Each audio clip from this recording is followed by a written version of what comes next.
premier meeting de la visite d'État de 4 jours du président de la République, c'est à Soubré. Les populations sont sorties nombreuses pour écouter le message de paix, de réconciliation et de développement du chef de l'État. À toute la visite d'État du président de la République, elle est toujours présente, les mains chargées de cadeaux. La première dame a une fois encore fait parler son cœur. Dans le domaine de l'éducation, le baccalauréat sera bientôt harmonisé dans l'espace UEMOA. Bonjour à tous. C'est son premier meeting dans le Bassa Central de San Pedro. Le chef de l'État s'est rendu à Soubré pour son premier grand rendez-vous avec les populations. Communion parfaite, mobilisation exceptionnelle sur place. En clair, le président Alassane Ouattara est en phase avec les populations de Soubré.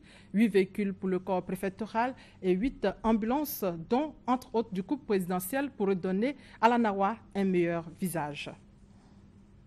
Dont apprécié par les populations qui ont réservé un accueil chaleureux au chef de l'État, le président Alassane Ouattara, baptisé depuis ce matin chef suprême de la Nawa, dans son discours a parlé de paix, de réconciliation et de développement local.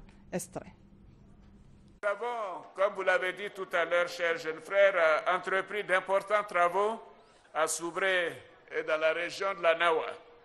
Nous avons investi 5 milliards dans le cadre du programme présidentiel d'urgence et près de 31 milliards dans le cadre du PRICI, le programme de renaissance des infrastructures de Côte d'Ivoire. Nous avons procédé à la réhabilitation de plusieurs centres de santé dans la région et nous prévoyons au cours de l'année 2015 à la réhabilitation et à l'équipement du CHR de Soubré. Dans le secteur de l'éducation, plusieurs établissements scolaires ont été réhabilités. 338 937 kits scolaires et 552 003 manuels ont été distribués. 2 collèges de 24 classes et 528 classes primaires ont été construits et équipés avec 2759 tables-bancs. Oui, nous avons également, comme vous l'avez dit, réhabilité plus de 1000 km de pistes rurales, le bitumage de plus de 8 km de voirie dans la commune de Soubré est en cours et la fin des travaux est prévue pour la fin de ce mois. Donc, Soubré, grâce à ce programme, bénéficiera de 8 km de route. En matière d'électricité, les travaux de construction du barrage de Soubré avancent à grands pas et les travaux seront livrés au plus tard en 2018. Nous essayons de faire en sorte que cela se fasse en 2017, mais je ne prends pas d'engagement tant que je n'ai pas cette certitude.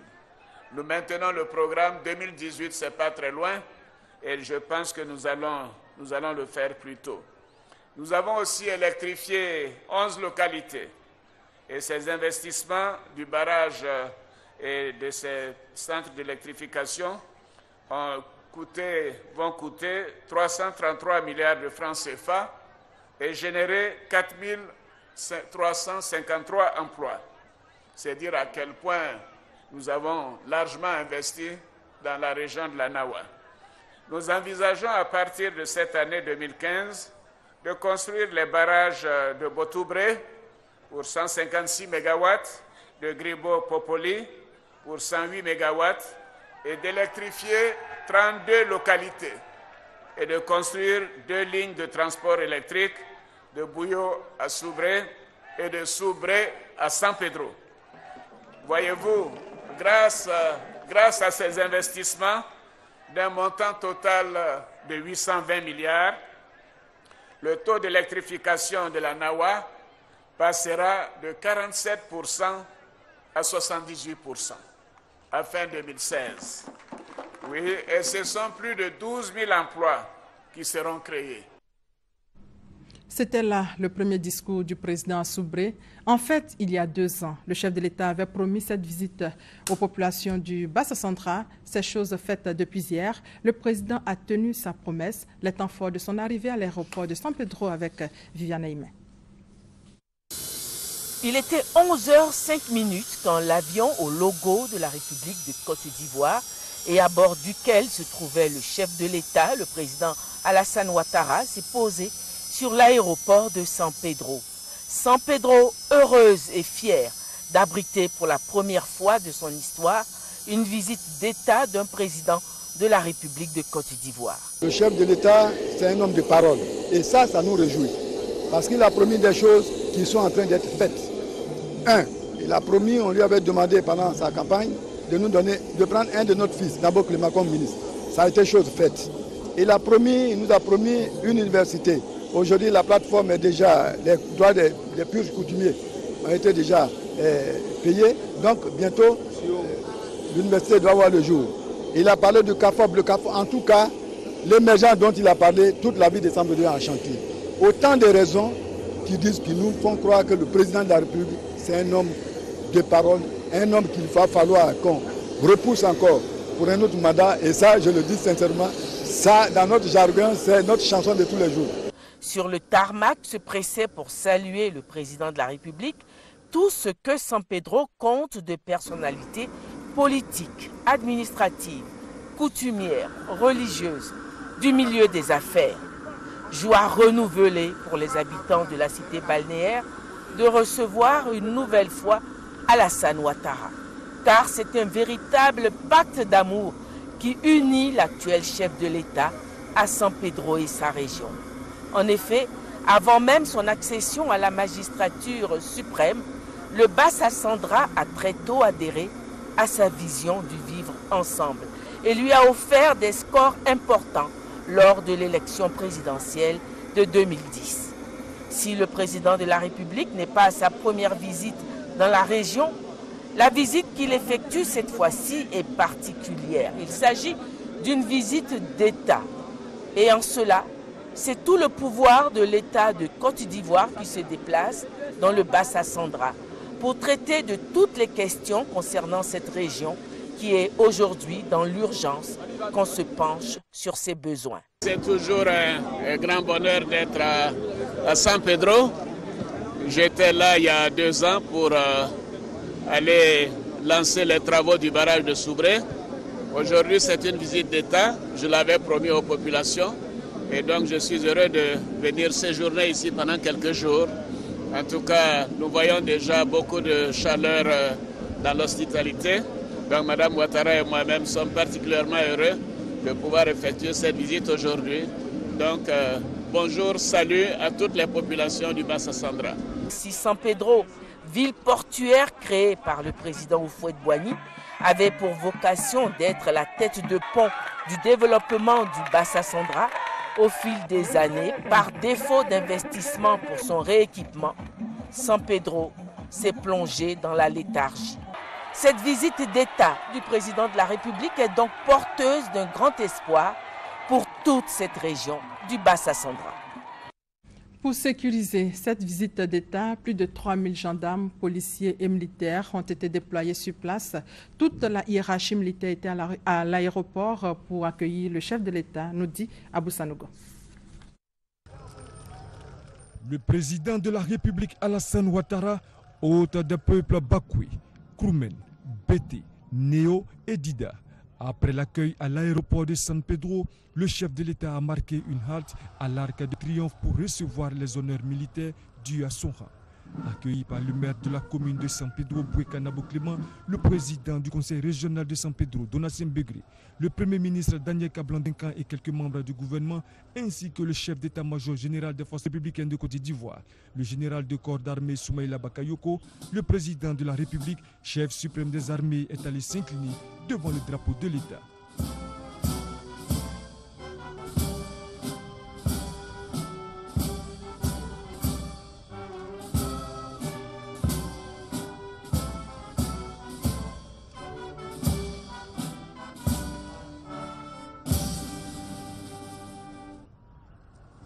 Il recevra les honneurs militaires dus à son rang, honneurs rendus par la musique de la garde républicaine, le drapeau de l'État et sa garde, 2 pelotons de l'école de gendarmerie de Torogoué et 3 sections du 2e bataillon d'infanterie de Daloa. L'ensemble des troupes était aux ordres du commandant Brahima Doumbia, chef de corps du 2e bataillon d'infanterie de Daloa. Après les honneurs militaires, nous allons revivre cette ambiance tout le long du parcours du chef de l'État. C'était tout simplement phénoménal, selon Thomas Gessambi. Voir à tout prix Alassane Ouattara, président de la République de Côte d'Ivoire, dans sa visite d'État qu'il effectue en ce moment dans le district du Bassa Central. Se targuait d'avoir été le premier à le voir descendre de son avion à l'aéroport de San Pedro. Ce pari, ils sont nombreux à l'avoir pris ce mercredi en fin de matinée. Ne pouvant pas toucher l'hôte du jour, le moyen était tout trouvé. Crier le nom du président de la République. Le ton est ainsi donné pour souhaiter le Nawiyo, salut et bonne arrivée en langue locale Kroumen au chef de l'État. Moment de joie, moment de présentation de costumes distinctifs, chacun s'est donné une visibilité au grand jour. Fixer l'image du chef de l'État sous un meilleur angle, à usage personnel ou professionnel, un exercice éprouvant auquel se sont soumis volontiers des hommes et des femmes, mais surtout des professionnels enflammés d'une ardeur particulière. De l'aéroport de San Pedro en zone portuaire de la ville, en passant par les quartiers Jules Ferry, Plaque Air Ivoire, Seweke, zone industrielle, sous un ciel dégagé, chacun a choisi sa meilleure posture pour voir Alassane Ouattara. Le voir et surtout le saluer pour son déplacement qui pour la plupart du temps donne un regain de vitalité à la cité. Arborant le sourire, marquant parfois des haltes, intensité de la communion fraternelle oblige, on pouvait lire dans cette symbiose « Nous sommes ensemble pour bâtir la Côte d'Ivoire ». À l'approche du quartier officiel du chef de l'État où tout doit être filtré, le relais est tout simplement pris par des vagues impétueuses de la mer. Certainement pour dire, pour cette visite d'État, la terre de San Pedro et ses habitants sont heureux et en attendent sans doute beaucoup aussi. Une foule en liesse a réservé donc un accueil chaleureux au chef de l'État. Pour les populations, c'est une visite qui était très attendue, leur réaction. Nous pouvons constater que c'est une grande mobilisation. Les jeunes ont bien compris l'action du président en leur faveur et partout où nous sommes passés, Guéyo, San Pedro, Soubré, Upuyo, Meagui, Guibero, partout, c'est des jeunes qui sont mobilisés, prêts à accueillir le président de la République pour lui dire merci pour son action en faveur des jeunes. J'ai aujourd'hui 63 ans et depuis ma naissance, je suis de Sassandra. C'est la première fois qu'un chef d'État vient en visite d'État à Sassandra. C'est vraiment une visite historique pour moi. Je ne sais pas, les mots me manquent. C'est un grand plaisir pour nous, les opérateurs économiques de San Pedro, de recevoir le président de la République, le chef de l'État, dans notre commune. Et c'est avec plein d'espoir qu'on espère que le président va nous aider pour développer la ville de San Pedro et la commune, le département de San Pedro. Nous espérons beaucoup, nous mettons beaucoup d'espoir à cette visite d'État que le président effectue. L'arrivée du président est exceptionnelle. Toutes les régions du Bassa Sandra, l'Anawa, le Boclé et la région de San Pedro sont prêtes à recevoir le chef de l'État. Les populations sont pleines de ferveur et sont impatientes de le voir, de le toucher. Et nous serons heureux très bientôt de le recevoir dans l'Anawa. Et vraiment, c'est une joie qui est indescriptible. C'est la première fois qu'une visite d'État s'effectue à San Pedro. Et c'est un sentiment donc de joie pour la ville de San Pedro. Et nous pensons et nous espérons qu'au-delà de ce que San Pedro a déjà obtenu, comme bitumage, comme assainissement de la part du président de la République, d'autres surprises pourront permettre donc de relancer le développement de San Pedro. Je dirais juste que le président de la République arrive, ce sera que du bonheur pour San Pedro. Grande décision attendue, de bonnes nouvelles, de grands projets pour la zone. En tout cas, le président est dans le Bassa Central pour booster le développement de la région. Annonce faite hier à l'issue du Conseil des ministres. La synthèse avec Awa Touré.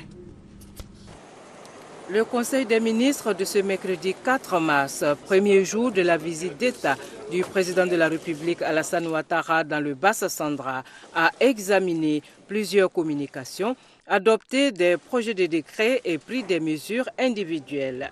Ainsi, après examen de la revue sectorielle du premier C2D, le Conseil a dit sa satisfaction quant au déroulement des différents projets.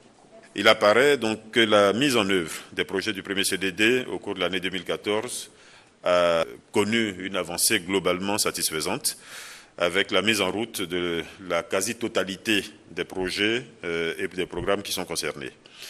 L'année 2015 verra certainement la fin de ces projets et l'inauguration de la plupart des grands projets donc, qui ont été engagés au titre du C2D en 2014. Ces réalisations vont porter à environ 300 milliards de francs CFA, donc près de 75% du premier C2D, le cumul des ressources directement injectées dans l'économie ivoirienne à la fin décembre 2015. Et comme vous le savez, un deuxième C2D a été signé en décembre 2014. Au niveau de la gestion des marchés publics et de l'exécution du budget 2014, le Conseil a noté une évolution satisfaisante. Au niveau des dépenses, le taux de réalisation s'est élevé à 97,2%.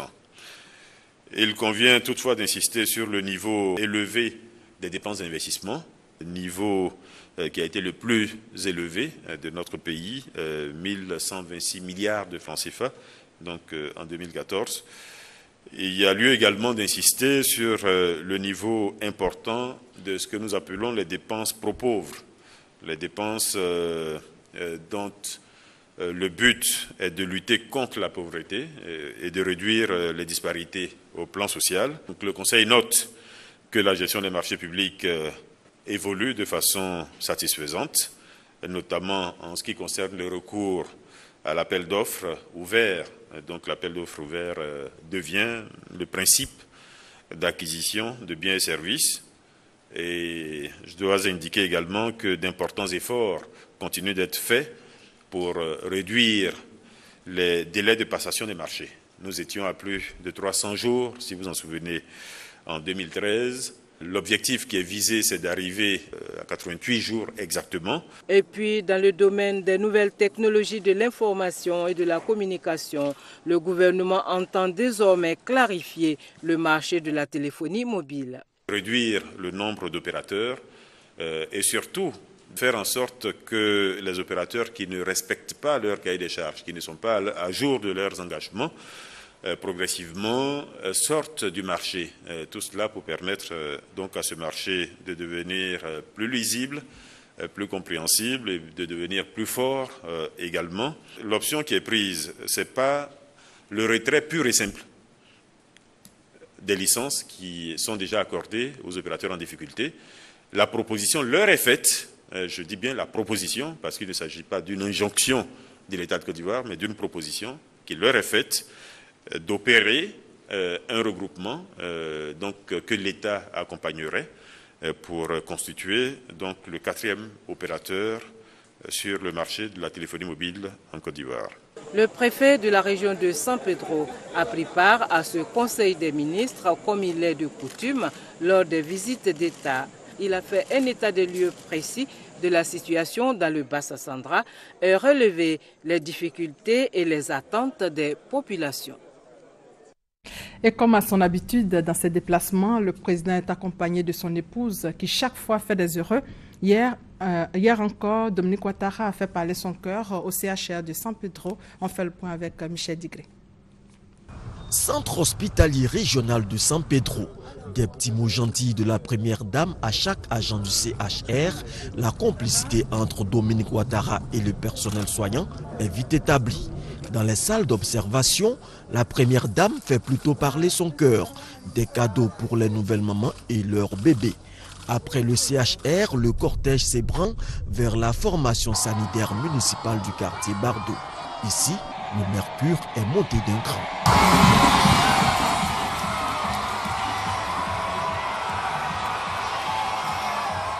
La raison de cette poussée de fièvre, la voici. Je me souviens, quand je suis venue en 2009, vous m'avez demandé de venir parce que vous vouliez que cette maternité porte mon nom. Nous étions alors dans l'opposition. Et ce jour-là, il pleuvait des cordes. Mais j'ai tenu bon. Je suis venue et nous avons pu inaugurer cette maternité. Je me souviens, je vous ai dit, mes chères sœurs, je vous promets que je reviendrai. Quand je repasserai à San Pedro, vous me verrez et je viendrai vous saluer. Donc aujourd'hui, c'est chose faite. Pour célébrer ces retrouvailles, la première dame a offert du matériel biomédical et des produits d'entretien. La valeur totale est estimée à 10 millions de francs CFA. 2 millions ont été remis aux associations de femmes du quartier Bardot et 500 000 francs au personnel soignant. C'est tout un dispositif sur place. La RTI a dégagé de grands moyens pour permettre aux populations de vivre ou revivre les temps forts de cette visite d'État. Dispositif visité par le ministre de la Communication et les premiers responsables de la maison. Mamadou Kwasi. Ils sont plus de 150 agents de la radiodiffusion et télévision ivoirienne RTI, mobilisés pour la visite d'État du président Alassane Ouattara dans les régions de San Pedro, de la Nawa et du Boclé. Ces hommes et femmes de médias s'emploient au quotidien pour la retransmission en direct de tous les meetings du chef de l'État, ainsi que le journal télévisé réalisé sur place. Pour les premiers responsables de cette structure étatique, la réussite de cette mission est un défi à relever, d'où la mobilisation de moyens matériels conséquents. Chaque nouvelle mission est une occasion particulière de montrer à tous les Ivoiriens tout ce que renferme d'intéressant une cité. Et nos équipes sont à pied d'œuvre pour pouvoir découvrir les perles, découvrir les talents cachés de cette région. Et je mobilise donc bien entendu tous les agents sur le fait de poursuivre dans ce sens pour que jusqu'à la fin de cette mission, tout se passe très bien. Pour assurer le bien-être et la santé des agents, une équipe médicale a été mobilisée. Pour tous les agents qui sont là, dès qu'il y a un souci médical, on est prêt pour intervenir, on a le matériel, on a tout ce qu'il faut pour intervenir. Bon, pour le moment, ça va. Un peu fatigué par le voyage, quelques petits bobos, pour le moment, ça va. Pour s'assurer des bonnes conditions de travail des agents de la télévision et de la radio, la ministre de la Communication, Foussiata Bambal Lamine, effectue une visite au centre culturel de San Pedro, quartier général de la RTI. La ministre passe en revue tous les secteurs, de la technique au montage, en passant par le studio journal. Elle exprime sa fierté pour les efforts réalisés par la RTI. Il est important pour moi que je puisse vraiment venir regarder un peu les conditions dans lesquelles travaillent effectivement les médias d'État. Nous sommes des soldats, donc le président de la République, lorsqu'il se déplace, lorsqu'il va à la rencontre des populations, nous sommes obligés d'être là pour le montrer, pour montrer effectivement le lien qui existe entre le président de la République que tout le monde attend et les populations. Après les installations de la RTI, c'est au tour de la radio locale installée dans la cour du centre culturel de San Pedro d'accueillir la ministre de la Communication. Occasion pour elle de s'informer sur les conditions de travail de cette radio qui sert de relais à la radio Côte d'Ivoire, une filiale du groupe RTI. C'est avec beaucoup de joie que les populations de Tabou ont appris que le chef de l'État fera un tour dans leur zone. Ces populations attendent donc avec impatience son arrivée. Pour la réussite de l'événement, le maire a rencontré les populations. Blebamba Aïpé Tabou, commentaire Thérèse Tapéoboué. C'est par des chants et des danses de réjouissance que l'annonce de cet événement majeur, la prochaine visite du président Alassane Ouattara à Tabou, a été accueillie. Les populations souhaitent voir, en effet, et toucher Alassane Ouattara parce que Tabou veut célébrer son président. Et Tabou veut trouver des solutions à ces nombreux problèmes de développement que sont les routes, la pauvreté, les problèmes d'infrastructures éducatives, sanitaires et l'épineuse question de l'insécurité du fait de la proximité de la frontière ivoiro-libérienne. Les populations placent donc beaucoup d'espoir dans la visite du chef de l'État dans la région. Nous sommes tellement contents d'attendre le nom du président et le jour qu'il va venir à Tabou, ça sera vraiment un bonheur pour nous, ça serait vraiment la joie pour nous. La population de Tabou, les femmes, les jeunes sont mobilisés pour recevoir M. Alassane Ouattara dans notre département. Le département de Tabou couvre environ 6000 km² et compte 6 sous-préfectures, dont 4 fonctionnent et 2 sont en attente. La population, selon le dernier recensement, est de 196 310 habitants. Cette visite d'Alassane Ouattara sera l'occasion de booster le développement de Tabou aux immenses potentialités inexploitées. Et justement, en attendant l'arrivée du chef de l'État à Tabou, disons qu'aujourd'hui, le président a animé son premier meeting à Soubré devant une population mobilisée. C'est un reportage à l'endroit des élèves et de tous les acteurs du système éducatif. Bientôt, le baccalauréat sera harmonisé dans l'espace UEMOA. Déjà, en guise de test, un bac blanc dans l'espace UEMOA est envisagé. Ben Touré et Hamza Djabi pour plus de détails. Dans une même année, il n'est plus possible pour un candidat malheureux au baccalauréat dans un pays membre de l'UEMOA d'aller recomposer dans un autre. Tous ces États tiennent désormais leurs examens à la même période, du 18 au 21 juin. C'est la première phase de l'harmonisation du baccalauréat dans l'espace UEMOA. Reste la seconde qui, elle, consistera à la mise en commun des curricula des 8 pays membres. Faire en sorte que les programmes de tous les pays de l'UEMOA soient les mêmes. C'est-à-dire qu'un candidat qui a le bac en Côte d'Ivoire est égal à un candidat qui a le baccalauréat au Bénin ou au Niger ou même au Burkina. Ces résolutions seront soumises à l'instance décisionnelle de chaque État afin que le projet prenne corps et que le baccalauréat des 8 pays membres porte la mention crédible, dépouillée de tout soupçon de fraude. Tous ceux qui viennent faire le bac au Burkina et qui traversent la frontière pour aller faire au Mali, vous trouverez qu'il y a un numéro électronique qui vous suit. On vous détecte rapidement pour qu'il n'y ait pas de fraude. Dans les salles d'examen, vous pouvez trouver 2 ou 3 étudiants qui sont assis côte à côte, qui ne traitent pas les mêmes sujets, mais ils traitent exactement les mêmes difficultés. Et donc, ils vont apprendre à ne plus se copier. Premier test pour les pays membres de l'Union économique et monétaire ouest-africaine. Les structures en charge des examens et concours prévoient à l'échelle sous-régionale un bac blanc. Un test qui corrigera certainement les imperfections constatées afin de relever le défi de l'harmonisation. En économie, et c'est en image, en 2014, l'Union européenne a conclu avec 12 États de l'Afrique de l'Ouest, dont la Côte d'Ivoire, des accords de partenariat économique. L'APE a été conclu autour de questions essentielles en vue d'une bonne application des dispositions de l'APE en ce qui concerne les importations et les exportations. Les douanes ivoiriennes ont initié récemment une rencontre avec les opérateurs économiques à Abidjan. FESPACO 2015, la Côte d'Ivoire court vers les talons de Yenega avec le film Rune. La projection de ce long métrage a eu lieu au cinéma Burkina hier. Les détails avec Serge Collier. Du monde, le film Run du franco-ivoirien Philippe Lacotte en a traîné au ciné Burkina de Ouagadougou.